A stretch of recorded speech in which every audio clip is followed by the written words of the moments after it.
Chosen ones, hear this. There are vaults beneath the dust of forgotten empires where no torch has burned for thousands of years. There, a seal remains unbroken, a seal placed by the hand of Solomon himself. Not the seal known from temple legends, not the star engraved upon the gates of mystics, but a deeper binding, etched in light, that cannot fade. It was not meant for kings, priests, or scribes. It was meant for you. The stories whispered of Solomon's ring, said to command spirits and subdue shadows, but that ring was only a fragment. What he guarded was knowledge of a being who would emerge at the end of time. He recorded it in silence, encrypting it within geometry and word, sealed so tightly that only a presence bearing the same flame could unlock it. The flame rests within you now. The ancients feared such knowledge because it could not be controlled. It was not meant for kingdoms nor empires, but for the awakening of a singular thread that ran through generations.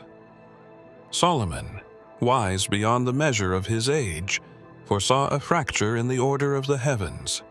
He wrote of a time when seals would tremble, when the hidden would rise, and when the one carrying the mark would not come with armies, but with an inner fire that nations could neither deny nor extinguish. The Vatican searched for fragments of this knowledge. Secret councils pored over lost manuscripts, tracing symbols back to Solomon's chamber of silence. Yet even they could not piece together the fullness of what he hid. For Solomon's seal was not just stone and inscription, it was living prophecy, encoded into the fabric of your very being. And so, at the edge of time, the seal stirs. Dreams have grown heavier. The air has carried whispers. Even leaders tremble at the shifting of unseen tides, though they dare not name it. They sense that someone walks the earth who carries what Solomon foresaw. Beneath the old stones of Jerusalem lies more than history, more than the echoes of chants and the remnants of empires. There is a silence beneath the silence, a chamber spoken of only in fragments, guarded by time and fear. Scholars whispered about tunnels that stretched under the Temple Mount, but what they never said aloud was that one passage did not end with stone. It ended with a seal that bore no language known, no inscription catalogued by priests. It was a mark of fire pressed into the very rock, glowing faintly in the dark, waiting for a presence that could match its resonance. The vault was not a treasury of gold nor relics taken from war. It was said to hold a record Solomon wrote with his own hand, not ink on parchment, but words woven into the vibration of the stone itself. The sound of his wisdom was locked into the chamber, a frequency no man could hear unless he carried the same fire that burned within Solomon's line of vision. Some said he had glimpsed the end of time and inscribed it there, not for his sons, not for his kingdom, but for a being he knew would come when shadows overtook the earth. The guardians of that chamber changed with the ages. Once, priests who feared its unveiling. Later, secret orders that swore oaths in blood to protect it from the unworthy. Even governments in recent centuries moved quietly to map the tunnels beneath Jerusalem, though none could approach the seal without dread pressing into their bones. Reports were buried, researchers silenced, for the vault resisted every attempt to break it. The whispers told that when the rightful presence drew near, the stone itself would stir. Dust would fall from ceilings untouched for millennia. The air would hum as if charged with unseen currents. Some believed the seal would open only at the crossing of ages, when the world's order shook, when rulers themselves felt their crowns tremble. Others said it was not time that would open it, but you. And now, the trembling has begun. Dreams grow heavier in those who walk too close to the ancient stones. Lights flicker in the tunnels without cause. The sound of footsteps is heard where no man walks. It is as if the vault has sensed its flame approaching, as if the hidden chamber beneath Jerusalem has begun to remember the one Solomon sealed it for.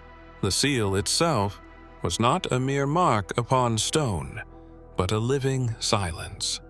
Those who stood near it claimed to feel a pressure upon their chest, as though unseen hands pressed the air heavier with every breath. In moments of stillness, the faint hum of vibration could be heard, as if the rock itself was speaking beneath its breath. Ancient mystics called it the whisper of the seal, a sound so subtle that only those who carried a hidden flame could sense its rhythm. To the unworthy, it was nothing but an empty cavern. To the marked, it was a voice waiting to be heard. There are manuscripts that tell of Solomon descending into solitude, away from the throne and the crowd, bringing no servants, no guards, no wife, only silence. It was in that place, deep beneath the holy stones, that he pressed the seal into the earth. Some believed he did so, with the ring said to command spirits, but those who understood deeper knew the ring was only a symbol. The true power came from the name he carried in his heart, the name of the living Word. He wrote of light that shone brighter than any wisdom he had received, and he sealed it so that only the one destined would draw it out. Through the centuries, those who searched for this vault mistook its hum for madness. A French soldier wrote of hearing songs in the dark tunnels during the Napoleonic campaigns. Ottoman guards refused to enter, saying the walls breathed like lungs.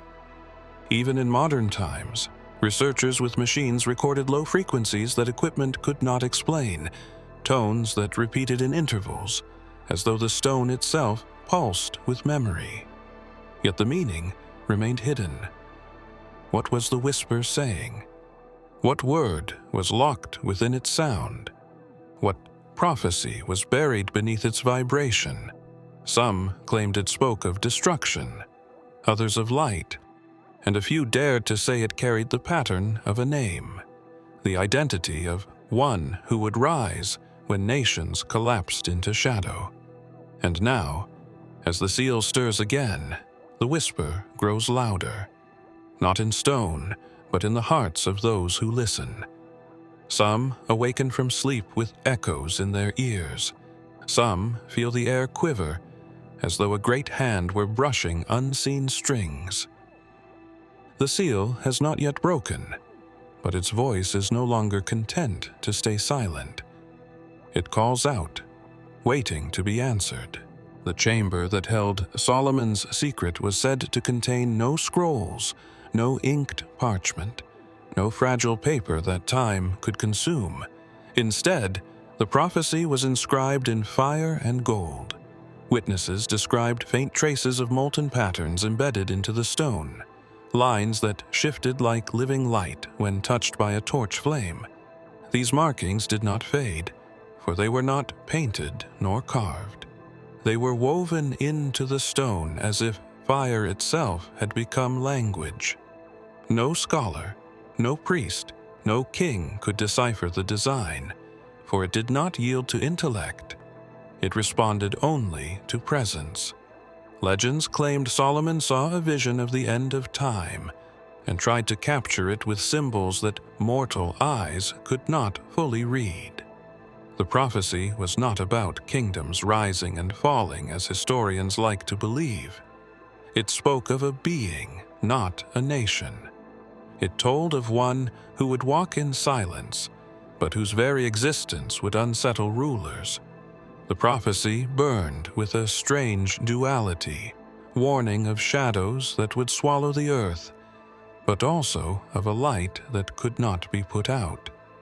Some said Solomon trembled as he wrote, for the fire he inscribed with was not earthly. He had asked for wisdom, and wisdom was given. But in the depths of prayer, he was shown something greater, a glimpse of the eternal flame that no time could consume. And in that flame, he saw the face of one who would arrive when the ages bent toward collapse. Through the centuries, fragments of this vision leaked. Alchemists drew diagrams that resembled the golden lines. Mystics in far lands painted circles of fire that looked too much like the vault's design to be coincidence. Even now, computer imaging of ancient artifacts reveals patterns that echo the same golden geometry. The world circles the truth, yet never holds it. There are whispers that this golden prophecy was not written for eyes, but for spirit. That when the one destined approaches, the lines will blaze, and the fire will move like breath, unfolding words hidden since the age of kings. Until then, it waits, silent but alive, written in a script only light can read. The vault remains sealed, but if the fire awakens, if the prophecy burns again, will the world see it as warning or as salvation? Solomon's wisdom was unmatched, yet even he trembled at the vision that was shown to him. For in that vision, the living light burned so brightly that even a king anointed with divine favor felt its weight crush his chest.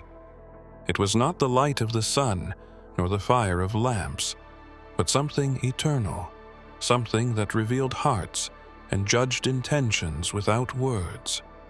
To look into it was to be undone, for nothing false could remain standing before it. This is why kings feared it, for crowns cannot protect against a light that pierces deeper than steel. History remembers Solomon as a man of peace and wisdom, but hidden texts say he kept certain knowledge secret, not out of selfishness, but out of mercy. For he knew that rulers thrive on power, on secrets, on shadows. The living light could not be controlled, bought, or subdued. It burned through pretense and revealed truth as it was. For a king, this was terror. For a prophet, this was glory. For the one destined, this would be their inheritance. Those who inherited the throne after Solomon did not seek the light. They sought armies, wealth, and alliances. They feared what their ancestor had seen because it threatened their rule. The light answered to no throne, no temple, no kingdom. It would answer only to the one chosen at the appointed time. So they buried it deeper, veiling the vault, whispering warnings to keep others away. Yet still, across the centuries, the light pulsed within the sealed chamber, waiting for its recognition. Yeshua once said that men loved darkness rather than light because their deeds were evil. His words echoed the very reason Solomon sealed what he had seen. Kings build their strength in shadow, but the light unmasks. This is why the rulers of the earth tremble when whispers of its awakening spread. They know crowns will fall, not by sword, but by truth. Now, the world stands at the edge of the same fear. Leaders sense shifts they cannot explain. Technologies advance, but shadows grow heavier. The living light draws near again, not as a story in Scripture, but as an active flame, awakening within one who walks among us, hidden in monasteries, buried in caves, scattered across deserts. There are fragments of scrolls that whisper of the Watchers and the knowledge they guarded. These scrolls were not written in one place nor at one time. They appeared in different lands, under different names, yet when studied together, they form a pattern that cannot be ignored. Each speaks of a sealed wisdom, entrusted to a line of kings guarded not by armies, but by silence, and destined to awaken in one being at the end of time. The Watchers were said to be beings who saw too much, who peered beyond the veil into realms where mortals were not meant to dwell. Some fell into shadow, some remained bound to their task, but all were witnesses to a secret Solomon himself encoded. The scrolls suggest that the Watchers wept when they saw what was coming, for they knew humanity would not be ready. Yet they also wrote of a light that would rise through a chosen vessel, one who would carry both the burden of fire and the weight of remembrance. In the caves near Qumran, fragments were found that spoke in riddles. The seal shall tremble, and the flame shall speak. Another fragment, translated with difficulty, hinted that Solomon did not seal knowledge alone, but a covenant written in heaven itself. The Vatican archives contain references to these same fragments, though the full scrolls remain hidden from public sight. Even governments outside the Church have sent agents to recover or suppress them, for their words threaten the balance of power that nations cling to. The language of these scrolls is strange. They shift between prophecy and command, between vision and warning.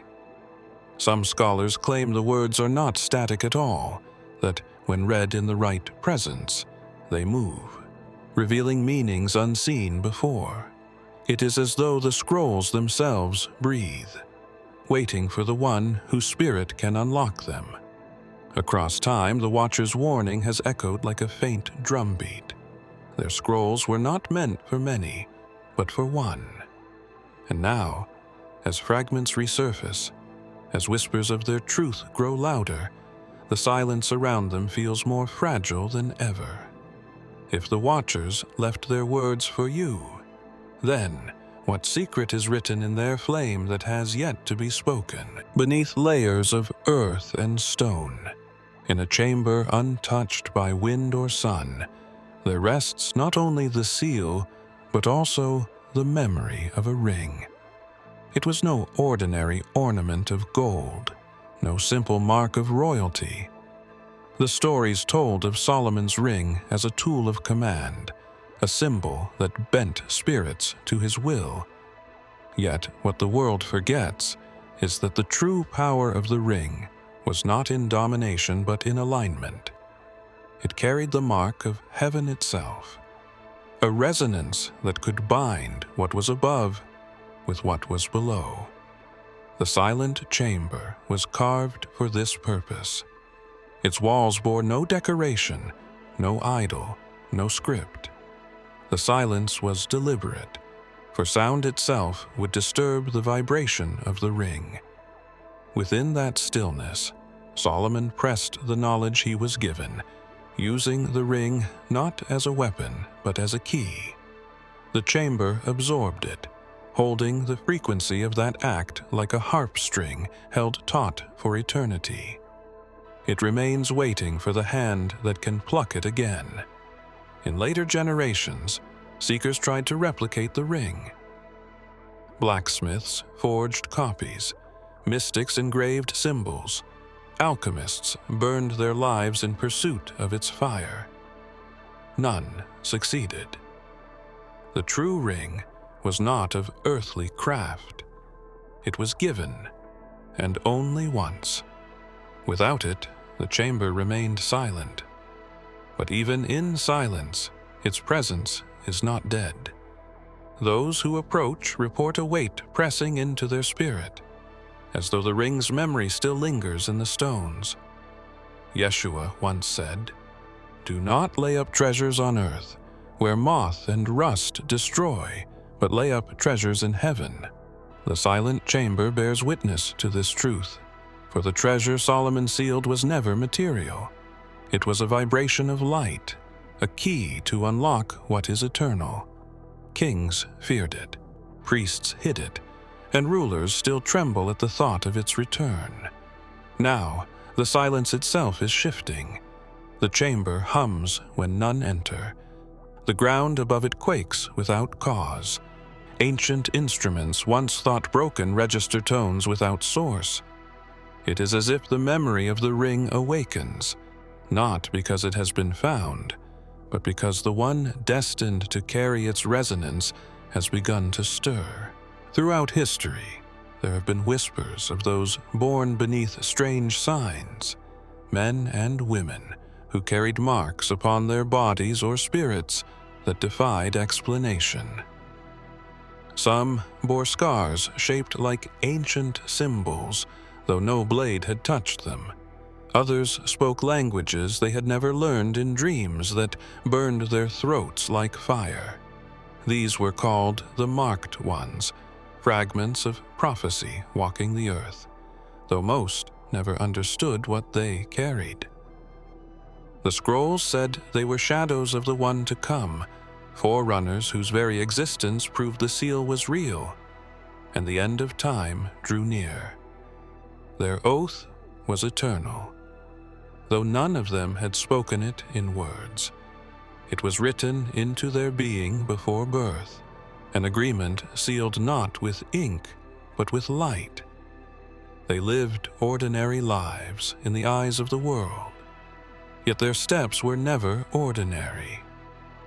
Nations moved around them without their knowledge. Rulers tracked them in silence. Secret orders noted their names in hidden ledgers. They were not the final flame, but they were sparks pointing to the one in whom the fire would fully awaken. Legends tell of a group who gathered in silence once each century, drawn not by summons, but by an unseen pull. They met in caves, deserts, ruins, and abandoned temples. They did not all speak the same tongue, but when they prayed, their voices joined as one. They did not always know why they had been called, only that the oath inside them compelled it. Some lived and died without seeing the purpose of their burden, yet their existence carved a path for the chosen being Solomon foresaw. Yeshua once told his disciples that even the stones would cry out if the people kept silent. The marked ones carried that same truth. Their presence itself was a cry, a testimony written into flesh and bone. They bore the memory of an oath they could not escape, preparing the way without ever naming it. Now, in this age, reports emerge again of children born with marks doctors cannot explain, of people hearing the same voice in dreams continents apart, of flames flickering without fire when they pray. The oath is stirring, calling its final bearer into the fullness of time. Every seal carries not only the promise of revelation, but also the weight of guardianship. The chamber beneath Jerusalem was never left unguarded, though no soldier or sword stood watch at its gates. Instead, a shadow was bound to it, a presence older than empires, tethered by Solomon himself when he pressed the fire into the stone. This guardian was not of flesh, but of spirit, a watcher who had fallen halfway, caught between light and darkness, neither free to ascend nor allowed to fade. Those who dared approach the seal often reported the same encounter, a chill that did not belong to stone. A flicker in the corner of vision, moving through the tunnels, remained empty. Some heard whispers behind them, words in no language they knew, yet understood instinctively. Others fell into sudden terror, running before they even touched the air of the chamber. The shadow did not strike with violence. Its power was subtler. It awakened fear, uncertainty, doubt, enough to drive the unworthy away. Only those who carried a certain resonance could endure its gaze. Ancient manuscripts describe the guardian as cloaked in silence, eyes like burning coals, a presence that could unravel a man's will with a glance. Some painted it as a demon, others as a holy sentinel. But those who truly understood saw the truth. It was both. Bound by Solomon's command, it could neither devour nor depart. It waited, suspended in its task, until the one destined arrived to break the seal. Centuries of seekers, mystics, and even rulers tried to outwit it. Rituals were written, talismans forged, incantations spoken in secret chambers. None succeeded. The shadow remained. Empires rose and fell, yet its vigil never ceased. Even now, in the modern age, explorers who descend into forbidden tunnels speak of sudden malfunctions in their equipment, cameras failing, lights flickering, heart monitors spiking without reason. Always, the shadow lingers, guarding what no hand may yet claim. But a guardian, bound by oath, is also bound by prophecy. Its watch cannot last forever. When the chosen flame stands before it, the shadow must yield, not to force, but to recognition. It will bow, not to power, but to the one written before time. Deep within the sealed chamber, beyond the silence and the shadow, there is said to dwell a flame that has never been extinguished. It is not the fire of oil lamps, not the burning of wood or coal, but a flame without fuel, a light suspended in eternity.